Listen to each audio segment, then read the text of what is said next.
Mä olen järjestänyt sun tyttären asun, auto, kaikki. Mä oon tuossa tehtävä tehdä tollasta. Saattiin meiltä palkkaa ja kaikki.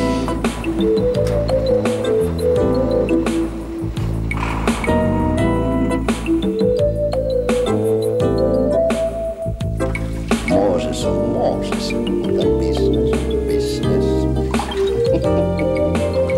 Puolue muistaa niitä, jotka muistaa puoluetta.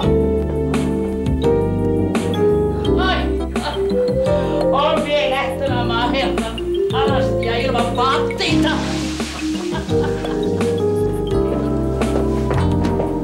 Kivat sulle, heippa. Vielä kauppaneuvos Saakko.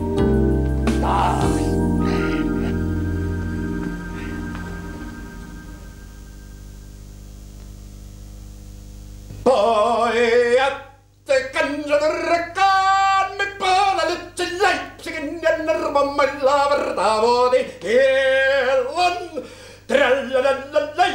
Tralalalalai, Jumaa, sulla on makeet kuteet. Kyllä noilla kelpaa torstaina mennä linnan juhliin. Joo, eikö se olekin? Vaatteet tekee miehen, mutta minä teetän vaatteet. Kyllä tellutta polvet notkahtaa ja fotarit skaba, että kuka saa ottaa susta kuvan. Kuule nyt, tämä frakki täytyy ajaa sisään. Tulepas tyttö tähän näin, niin otetaan muutamat valssiaskeleet. En oo häävalssin jälkeen tainnut yhtään valssia tanssia. Niistäkään ei muista yhtään mitään. Niin, sitä olisikin olla käkivalssi. Metsään on tollot ja siis. Ei, kun ministeri on virkamatkalla jouluun saakka. Joo, Tokio, Hongkong, Singapore ja sillä lailla. Ja rankka ohjelma. No, muutama lepopäivän valilla. Ei, kun muija ja kakarat on mukana. Ja mun pitää hoitaa ministerin kaikki puhetilaisuudet. Kuule, odotas hetki. No päivää, Armi. Päivä. Kiitos, maisteri. Mistä sitä nyt tulee? No keksäännöstä vielä. Joo, kun mun pitää hoitaa ministerin puolesta se lastenlinnanjuhla ja sitten Koskelan sairaskodin pikkujoulu ja se lasten päiväkoti siinä vieressä. Hei, kuule, sä voisit oikeastaan auttaa mua keksimään sinne jonkun sopivan lahjan. Ei mitään ilmapalloja, ei niitä maaliskuussa enää kukaan muista. Ja hoidat sitten lehdistön paikalle.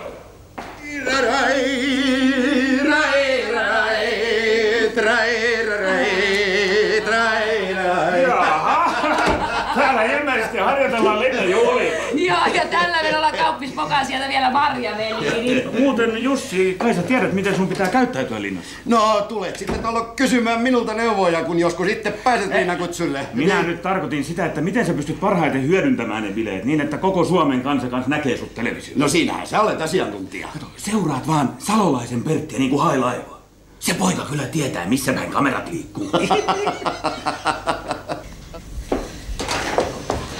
No mie vähän myöhästyi, mutta kun työt ovat niin huonoja siellä Karjalassa. No mitä maailmanmatkaa, mites Käksalmes meni? Voi kyllä vielä siellä paljon nauroi. Mutta kyllä joskus kyynelkin poskel vierähti. Mikäs selit? No haikeelta tuntuu, kun kaikki on päässyt niin rapistumaan.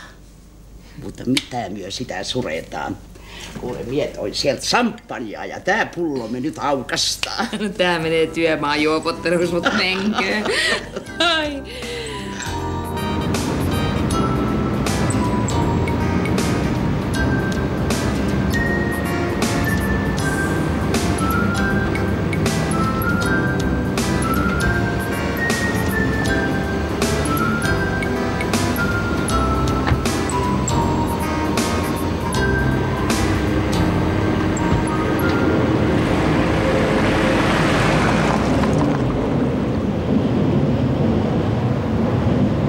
Tähän tuleekin kuule komea rivi kunniamerkkejä. Ai, mutta siinä sulla onkin pulma. Kehtaatko pistää rintaas Brezhnevin, Honekerin ja Ceausescun myöntämiä mitaleita? Kyllä Enruti se ainakin aikoo panna se Ceausesculta saamansa mitalin. Buntakin varmaan laittaa sen Hitleriltä saamansa Kotkan kuvan. Se on ollut vähän ilmassa semmoista, että mulle tuli suus prenikka rintaan. Älä helvetissä, kerro lisää.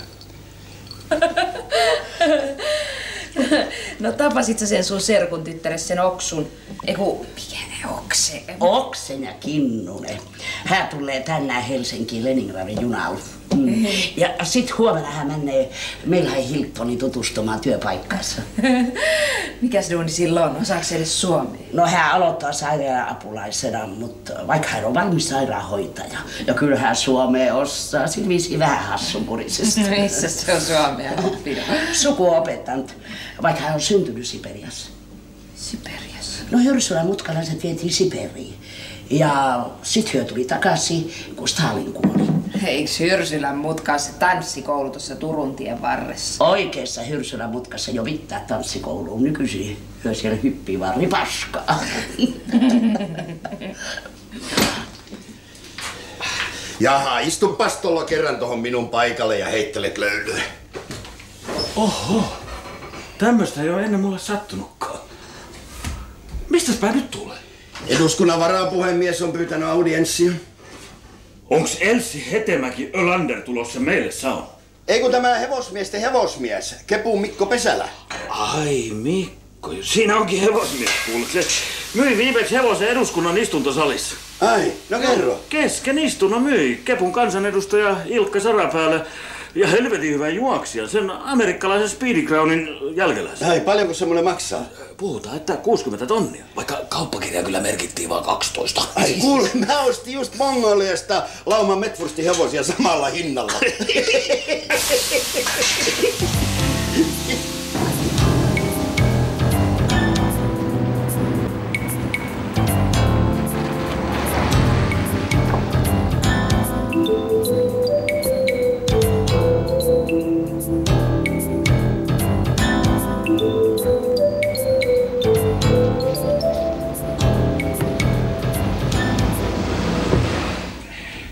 Mitäs se Pesälä sinusta tahtoo? Sehän on Karjaportin hallintoneuvoston puheenjohtaja. Niin on. Ja sitä paitsi tuottaja lihakeskuskunnan hallintoneuvoston jäsen ja niin? Ilmeisesti pian puheenjohtaja siinäkin puolella. Aivan. Sehän on Kepun lihamafian tärkeimpiä tappeja.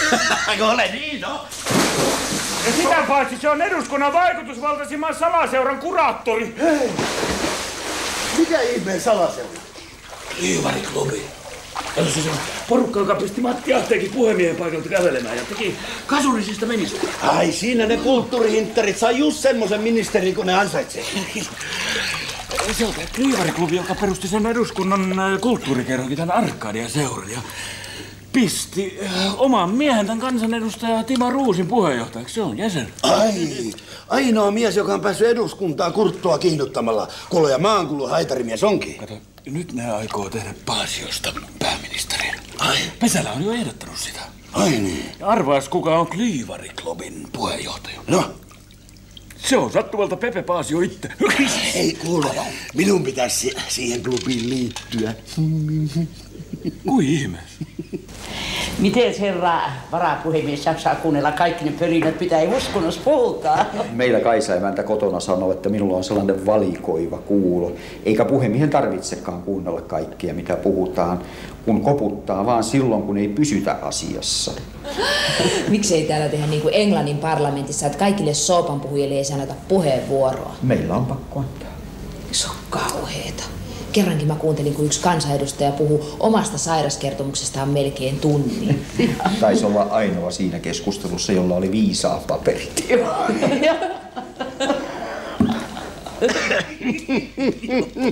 No kuule, mitäs uutisia politiikasta? No kuule, kansanuutisia. Herrojen uutisista minä haluan tietää. Nämä kansanuutiset, tämä kommarilehti, se on menossa nurin. Ai, eiks niillä just ollut osakeanti? Minullekin tarjosivat hölmö. Se anti on syöty jo. Kuule ihme on, jos se lehti on pystyssä edes vaaleihin saakka. Ai, onks niillä talous niin huonossa jamassa? No näin, seppä sen Esko kertoo. Niillä on semmoiset suunnitelmat, että ne vaalien jälkeen ne pistää kansanuutiset ja tämän viikkolehden yhteen, niin niillä on sit vaan yksi. Kerran viikossa ilmestyvä lehti. Älä satanaa. Hei mut Jussi, sinähän voisit ostaa koko lehden. Oothan se sentään entinen SKDL:n jäsen.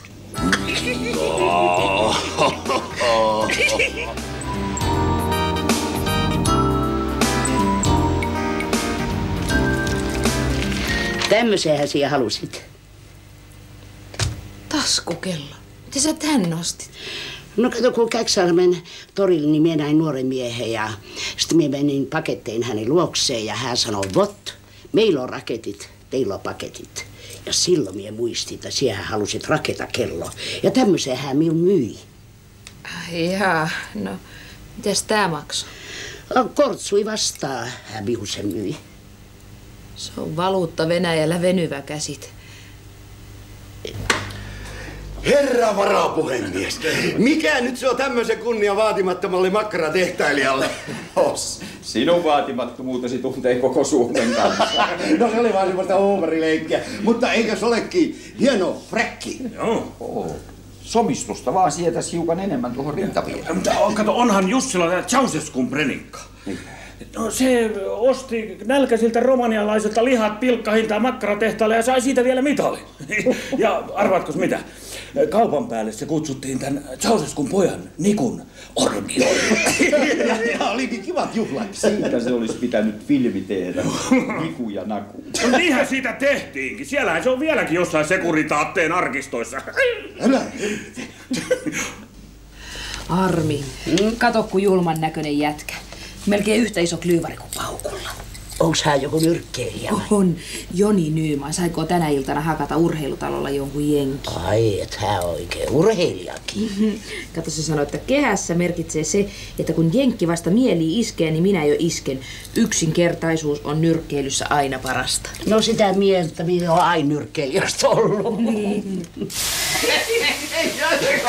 Kyllä se oli niin väärin, että se Koivisto ei sinulle ansiostasi sitä vuorineuvoksen titteliä antanut. Sinä jos kuka olet kovimpia jälleenrakentajia Suomessa sitten sotien jälkeen. Sinä olet järkkymättä puolustanut suomalaisen talonpojan ja elintarviketeollisuuden itsenäisyyttä. Totta. Sinun ansiosta meillä on puhtaimmat elintarvikkeet koko maailmassa. Mikko, toi on nyt sentään jo vähän liian paksu. Suus kiinni, kun puhemies puhuu asiaa. Kyllä Suomen kansa on sinulle ikuisesti kiitollinen. Totta joka sana. Kuinka korkea kunniamerkki minulle näistä ansiostani myönnetään? No, millainen tyttö se Oks? Eikö sillä ole mitään muuta nimeä? Ksenjaks häntä myös kutsutaan. No, millainen tyttö se on? Mistä se saa täällä kämpää? Hän on hyvin suloinen, että tulee ihan oma nuoruus mieleen. Hän tulee minun luo asumaan. Sun luo? Niin onhan sulla yläkerta vapaa. Sairaala tarjosi hänelle soluasuntoa, mutta mie kielsin. Samalla mie voi pitää häntä vähän silmälle, ettei hän eksy mihinkään fitsipaareihin. Mun yksi kaveri kertoi, että joku venäläinen sutenööri oli riehunut fitsibaarissa pistoolin kanssa. Kyllä maailma on mennyt kauheeksi. Murskakritiikki haavoitti mollea, kato. Herra isä, onks ne hänetkin jo hakanneet? Ei, kun joku elokuvakriitikko on haukkunut sen uuden elokuvan.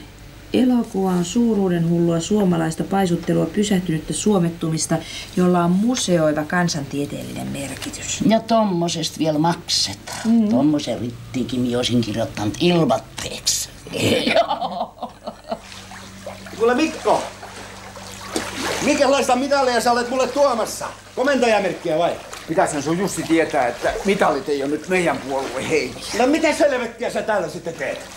Kuule Jussi, nyt mulla on semmonen tarjous sulle, että siitä sä et voi kieltäytyä. Ai ministeri, vaalien jälkeisen hallituksen, kuule se tarjous on minulle jo tehty ja monelta taholta. Kuule tuottajien lihakeskuskunta ja karjaportti on valtuuttanut minun ostamaan kaikki sun tehtävät. Jussi, älä helvetissä myy. Kepunlihamafiahan saa täydellisen monopolin. Kerrankin tuolla olet oikeassa. Jumalauta, minä en teille huijareille elämäntyötäni myy. Teiltä ei niin paljon rahaa löydykään. Vai löytyykö? Kuule, raha on nyt pienin tekijä tässä kaupassa. Jaa. Miten tästä seurasta näin ohkainen vihkonen tullut? Katohan se paremmilla silmillä, mitä tänään televisiosta tulee. Yhteensattumista johtuen emme tällä kertaa pysty julkaisemaan radio- ja TV-ohjelmatietoja täydellisinä. Ja yhteensattumista johtuen lakkohan siellä. No sitä mekin ihmettelee, että tää on ihan kuin Pulaja-lehti. Tuhrusia kuvia ja kirjoituksista mie ymmärrä yhtään mitään. Niin, tuo on yhtä mielenkiintoinen kuin se pelastusarmeijan sotahuuto.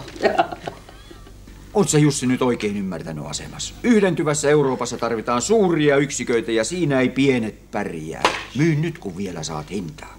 Laman aikana makkaratehtailijat rikastu, se on nähty. Mutta laman jälkeen tulee nousu ja kun sakemannit tulee tänne bratwursteineen, niin... Nahkahousujen nakit ei näille rannoille nouse. Mulla on tullilaboratoriossa semmoset miehet, että... Ja on sillä lisenssivirastossakin lahjotut miehet estämässä makkaran tuontia. No, älä nyt pienestä suutu. Pannaan 300. Kuule Mikko. Paukun konsernin maat ja kiinteistöt, metsästysmajat, kalamajat, Saimaan rannat, Barcelonan linnat, Glasunovit ja Särestöniemet, ne on jo 300 miljoonaa. Niin, ja tehtaat ja koneet. No, pannaan 400.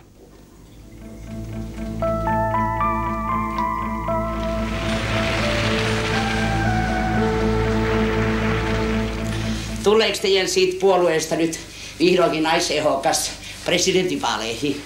Meillä Kepussa se ratkaistaan esivaalissa. No kumpaa ehokasta herra varapuhemies kannattaa? Uskaltaiskohan sen tässä sanoa? Ei vaan leviä näitten seinien ulkopuolelle. Nämä seinät on semmosia, joihin sisältö ei tieto levi mihinkään. Milläs muulla ilmiöllä se muuten sorsapurotetaan?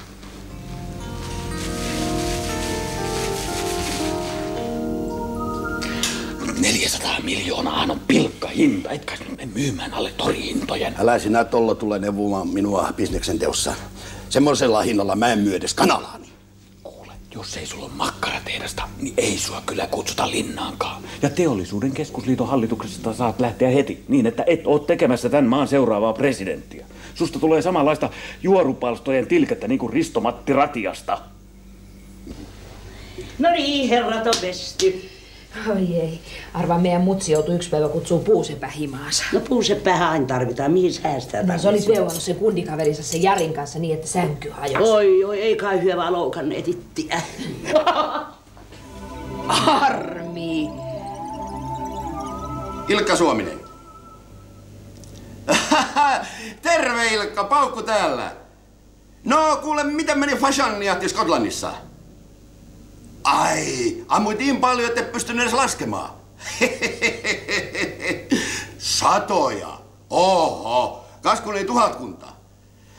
Kuule, mulla olisi asia sitä Hertsenin seuraajasta Helsingin apulaiskaupunginjohtajaksi.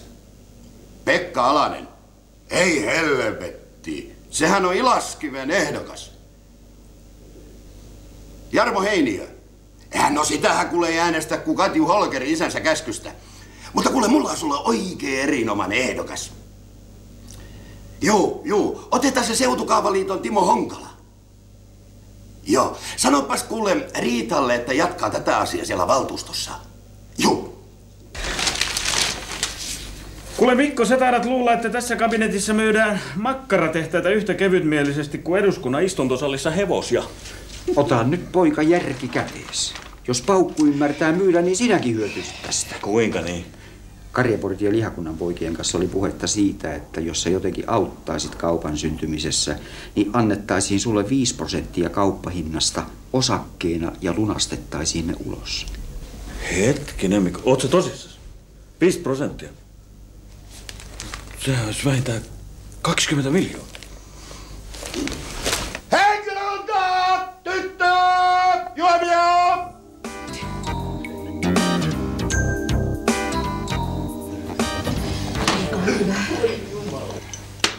Äläs klottaa se vissyn kanssa, tyttö. Kiitos neiti, minulla vaan vissyä.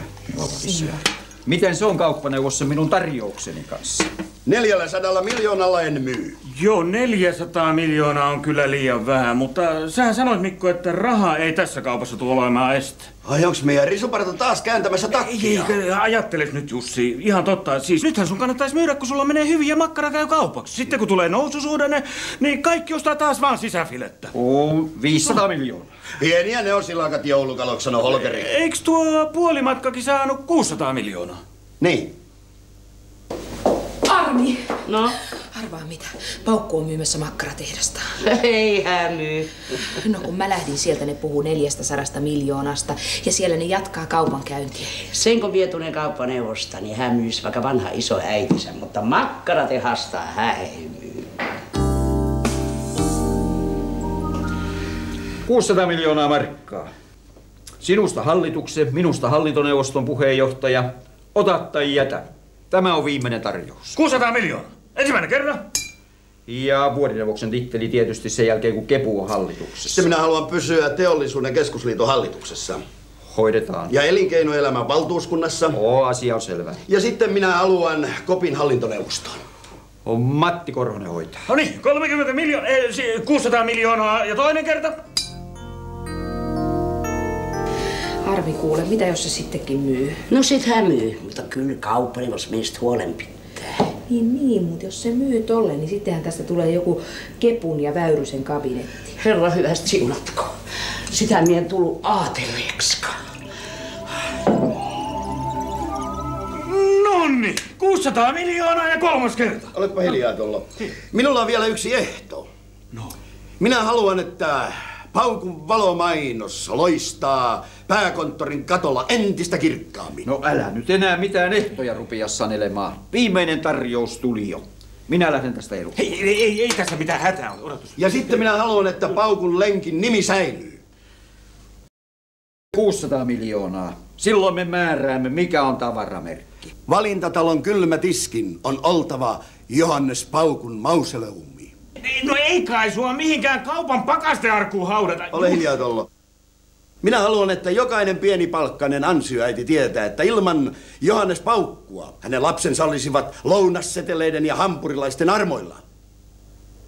Mitä siitä tulee, jos Suomen kansa mutustaa kaiken maailman mutakuonojen kebappeja ja kuskusta? Paukun lenkki on edelleenkin Suomen kansan perusvihannes. Ja perkele, minä en myy. Näin pikkumaisista asioista minä en jaksa keskustella. Minä lähden eduskuntaan. Pienempi raha se 600 miljoonaa on minulle kuin sinulle.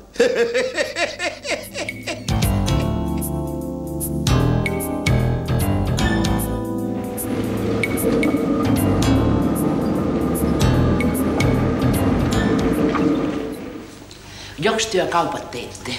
Paukulla tuntuu olevan oikea maajussin sielu. Eihän maata myydä, sitähän ostetaan. Ai, eikö se Väyrynen tänne tulekaan? Paavo ei olisi tullut, vaikka olisi kaupat tehtykin. Ja. Ja. Teitköhän sä nyt Jussi ihan viisaasti? Minkäs hemmetin takia sä muutit mielessä? Luulitko, että sinäkin olisit voinut hyötyä jotain tästä kaupasta? Minä? Hyötyä? Nyt sun parastahan minä ajattelin. Vai luuletko, että me sosiaalidemokraatit lähdettäis tolla tavalla pönkittämään Kepun lihamonopolia? Onhan meillä nyt sitä jotain periaatteita. Jos sä oot ite semmonen, että sulle ei mikään muu merkitse kuin rahaa ja sä oot valmis tekemään mitä tahansa rahasta, niin ei sun tarvitse muita siitä epäillä. No on se nyt niin loukkaava. Toinen tekee parhaansa, toinen ei tässäkään on nyt kiitos sitten. Kyllä. No, älä yhtään viittii. Hei!